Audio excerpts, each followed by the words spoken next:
ನಮಸ್ಕಾರ. ಇವತ್ತಿನ video Reliance industries ಈಗ 120 ಟಿವಿ ಚಾನೆಲ್ಗಳ ಮಾಲೀಕರು. ನಾನು ಡಾಕ್ಟರ್ ಭರತ್ ಚಂದ್ರ. ವಿಡಿಯೋಗಳ ಉದ್ದೇಶ ಕನ್ನಡಿಗರ ಫೈನಾನ್ಷಿಯಲ್ ಎಜುಕೇಶನ್. ಇವತ್ತು ನಾನು 3 ಟಾಪಿಕ್ ಕವರ್ ಮಾಡ್ತಾ ಇದ್ದೇನೆ. ಮೊದಲನೇದು ರಿಲಯನ್ಸ್.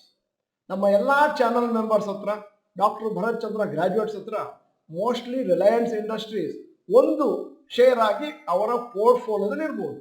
ಅದರ ಬಗ್ಗೆ ನಾವು ಯಾವುದಾದ್ರೂ ವಿಷಯವನ್ನು ಎತ್ತಿದಾಗ ಬಹಳ ಜನ ಆ ವಿಡಿಯೋಗಳನ್ನು ನೋಡ್ತಾರೆ ಮತ್ತು ವಿಡಿಯೋವನ್ನು ಆದಷ್ಟು ಫಾರ್ವರ್ಡ್ ಮಾಡ್ತಾರೆ ಬೇರೆಯವರಿಗೆ ಅನ್ನೋ ಉದ್ದೇಶದಿಂದ ಇವತ್ತು ಈ ನ್ಯೂಸ್ ಅನ್ನು ನಿಮ್ಮ ಮುಂದೆ ಇಟ್ಟಿದ್ದೇವೆ.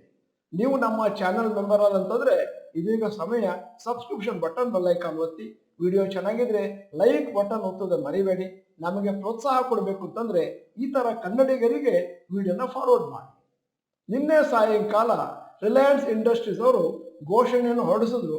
ಟೆಲಿವಿಷನ್ ಮತ್ತು ವಿಡಿಯೋ ಸ್ಟ್ರೀಮಿಂಗ್ ಬಿಸ್ನೆಸ್ನ ಮರ್ಜ್ ಮಾಡ್ತಾರೆ. Disney India to create India's largest media company valued at around 70,352 crores. ಅಂದ್ರೆ ಆ ಕಂಪನಿಯ ಒಟ್ಟು ಬೆಲೆ 70,352 ಕೋಟಿ ಆಗ್ಲಿಕ್ಕಿದೆ. As a part of the deal, media undertaking of Viacom 18 ಅಂದ್ರೆ ಅದು ರಿಲಯನ್ಸ್ ಓನ್, ಅದನ್ನ Disney own Star India private limited ಒಂದಿಗೆ ಮರ್ಜ್ ಮಾಡ್ತಾರೆ. ಅದಾದ್ಮೇಲೆ ರಿಲಯನ್ಸ್ ಅವರು 11,500 ಕೋಟಿಯನ್ನು ಆ ವೆಂಚರ್ ಅಲ್ಲಿ ಇನ್ವೆಸ್ಟ್ ಮಾಡ್ತಾರೆ ಟು ಫ್ಯೂಲ್ ದ ಗ್ರೋತ್.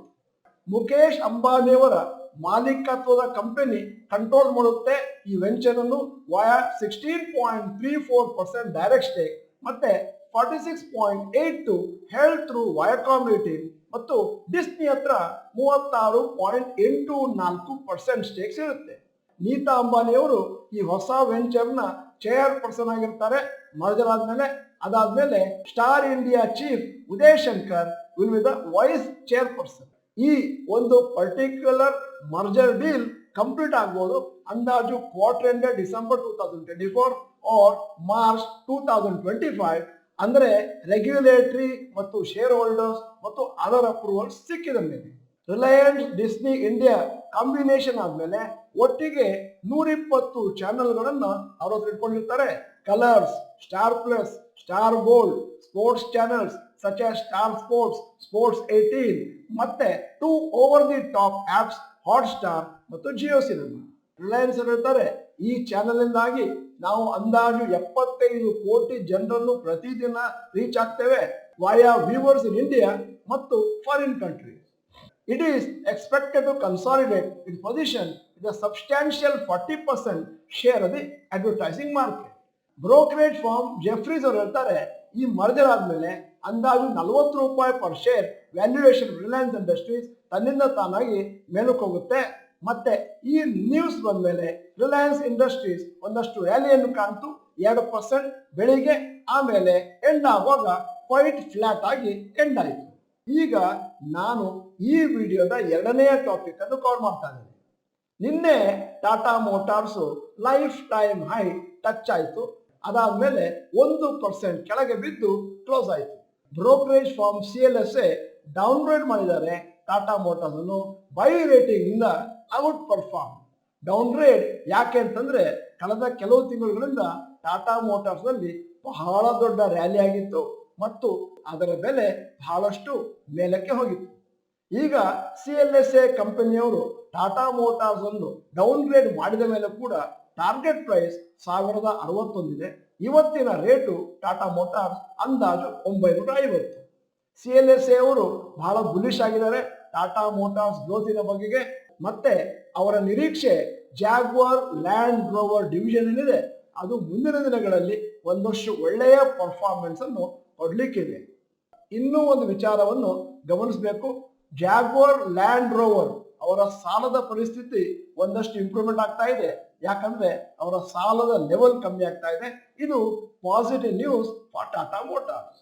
ಈಗ ನಾನು ಇವತ್ತಿನ ಮೂರನೆಯ ಟಾಪಿಕ್ ಅನ್ನು ಕವರ್ ಮಾಡ್ತಾ ಇದ್ದೇನೆ. ಮೊನ್ನೆ mid and small cap stocks ನಲ್ಲಿ ಬಹಳಷ್ಟು ದೊಡ್ಡ ರ್ಯಾಲಿ ನಡೆದಿತ್ತು. ಅದರಿಂದಾಗಿ ಸದ್ಯದ ಮಟ್ಟಿಗೆ ಸುಮಾರು ಷೇರುಗಳ ಪಿ ರೇಷಿಯೋ 100ಕ್ಕಿಂತ ಮೇಲಕ್ಕೆ ಹೋಗಿದೆ. ಅಂದರೆ ಇಂತಹ ಷೇರುಗಳು ಸದ್ಯದ ಮಟ್ಟಿಗೆ ಟ್ರೇಡಿಂಗ್ ಎಟ್ ಹೈ ವ್ಯಾಲ್ಯೂಯೇಷನ್, ಸೇಬಿಯವರಿಗೆ ಅದರ ಬಗ್ಗೆ ಭಯ ಆಗಿದೆ. ಯಾಕಂದ್ರೆ ರಿಟೇಲ್ ಇನ್ವೆಸ್ಟರ್ಸ್ ಮುಂದಿನ ದಿನಗಳಲ್ಲಿ ಮಾರುಕಟ್ಟೆಯಲ್ಲಿ ಈ ಷೇರುಗಳು ಬಿದ್ದಾಗ ಭಯಂಕರವಾದಂತಹ ಲಾಸ್ ಅನ್ನು ಅನುಭವಿಸುವಂತ ಚಾನ್ಸಸ್ ಇದೆ. ಈಗ ನಾನು ನಿಮ್ಮ ಮುಂದೆ ಒಂದು ಪಟ್ಟಿಯನ್ನು ಇಡ್ತಾ ಇದ್ದೇನೆ. ಪಟ್ಟಿಯನ್ನು ತಯಾರಿ ಮಾಡಿದವರು economic times news paper. P ratio ಜಾಸ್ತಿ ಇದ್ದದ್ದು ಡಿಸೆಂಬರ್ 2022ರಿಂದ ಡಿಸೆಂಬರ್ 2023ರ ಸಮಯದಲ್ಲಿ. High P ratio number 1 company Nykaa.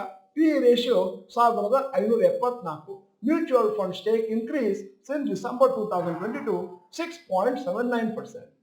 2 Mahindra life space. P ratio 344. 3 Shobha. P ratio 170.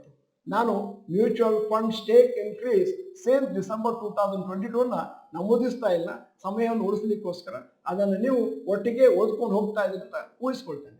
4 Med plus health. P ratio 143. 5 United Breweries. P ratio 132. 6 Kaynes technology. P ratio 131. 7 Dixon technologies. P ratio 114. 8 Neogen chemicals. P ratio 109. 9 Aether Industries. P ratio 91. 10 Lemon Tree hotels. P ratio 90. 11 Amber enterprises. P ratio 89. 12 RHI Magnesita. P ratio 88. ಕೆಲವು ಸಮಯದಿಂದ retail investors ದೊಡ್ಡ ಮಟ್ಟದಲ್ಲಿ ಹಣವನ್ನು pump ಮಾಡ್ತಾ ಇದ್ದಾರೆ mid and small cap mutual funds due to the rally. ಮುಂದಿನ ದಿನಗಳಲ್ಲಿ over all market weakness ಬಂದು ಅದಾದ್ಮೇಲೆ ಮಿಡ್ ಅಂಡ್ ಸ್ಮಾಲ್ ಕ್ಯಾಪ್ ಸ್ಟಾಕ್ಗಳು ಏನಾದರೂ ಜೋರಾಗಿ ಕೆಳಗೆ ಬಿತ್ತು ಅಂತಾದ್ರೆ because of the higher valuation, ಆವಾಗ ಇನ್ವೆಸ್ಟರ್ಸ್ ತಮ್ಮ ಪ್ರಾಫಿಟ್ ಅನ್ನು ಬುಕ್ ಮಾಡ್ತಾರೆ ಅಂತಂದ್ರೆ ಆವಾಗ ನ್ಯೂ ರಿಟೇಲ್ ಇನ್ವೆಸ್ಟರ್ಸ್ಗೆ ಒಂದು ತರದ ಭಯದ ವಾತಾವರಣ ಸೃಷ್ಟಿಯಾಗುತ್ತೆ ಮತ್ತು ಒಂದು ತರದ ಪ್ಯಾನಿಕ್ ಸ್ಟಾರ್ಟ್ ಆಗುತ್ತೆ. ಮತ್ತೆ ಮಾರುಕಟ್ಟೆಯಲ್ಲಿ ಹೋಲ್ಸೇಲ್ ಆಗಿ ಎಲ್ಲರೂ ಷೇರುಗಳನ್ನು ಲಾಸ್ ಅಲ್ಲಿ ಮಾರಿಕೊಳ್ಳೋದನ್ನು ಪ್ರಾರಂಭ ಮಾಡ್ತಾರೆ. ಈಗ ವಿಡಿಯೋದ ಕೊನೆಯಲ್ಲಿ ಜನರಲ್ ನಾಲೆಜ್ಗಾಗಿ ನಿಮಗೊಂದು ಪ್ರಶ್ನೆ ಕೇಳ್ತಾ ಇದ್ದೇನೆ. ಕೆಳಕಂಡ 4 ಟಿವಿ ಚಾನೆಲ್ಗಳಲ್ಲಿ ಯಾವುದು ರಿಲಯನ್ಸ್ ಇಂಡಸ್ಟ್ರೀಸ್ಗೆ ಸೇರಿದ್ದಲ್ಲ? 4 ಆಯ್ಕೆಗಳು ಹೀಗಿದಾವೆ: CNBC TV 18, colours, NDTV profit ಮತ್ತು MTV ಇಂಡಿಯಾ. ವಿಡಿಯೋ ಚೆನ್ನಾಗಿದೆ ಅಂತಂದ್ರೆ ದಯವಿಟ್ಟು ಎಲ್ಲಾ ಕನ್ನಡಿಗರಿಗೂ ಫಾರ್ವರ್ಡ್ ಮಾಡಿ ವಿಡಿಯೋನ ಸಂಪೂರ್ಣವಾಗಿ ನೋಡಿದ್ದಕ್ಕೆ ಧನ್ಯವಾದಗಳು. ನಮಸ್ಕಾರ.